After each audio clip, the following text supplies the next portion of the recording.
I'm on the walkover, and today I wanted to talk a little bit about agent tools.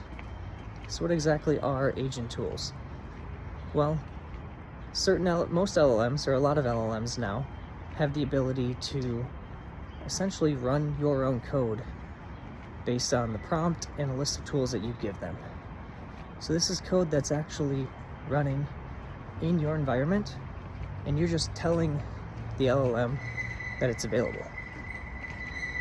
And this is really useful because you can actually get it to do things with external systems. And this is how you give your agents more autonomy. So let's talk a little bit about how it actually works.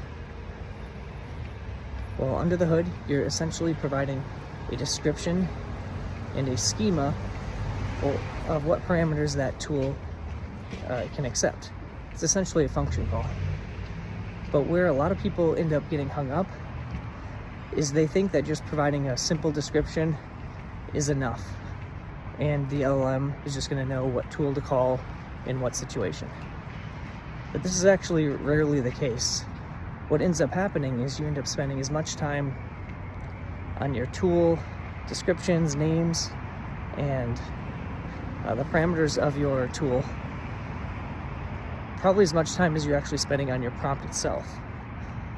And so you're going to end up needing to test all the different scenarios for when a function or a tool gets called to ensure that you're actually getting the accurate results that you need.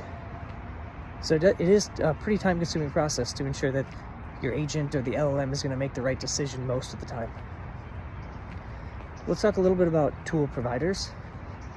So, I said it's your own code. That's true most of the time, but you could also use some third-party tool providers, which essentially make it easy to get different tool calls into your agent. This is often things like connecting data from other systems is probably the most common use case for that.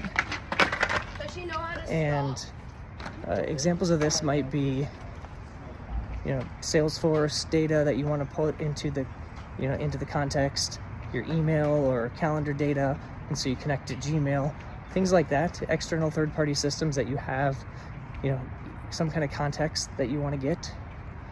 One thing that we've been spending a lot of time looking at is the Model Context Protocol from Anthropic, which essentially is an open standard for how to connect and get data from third-party systems, so that's looking very promising.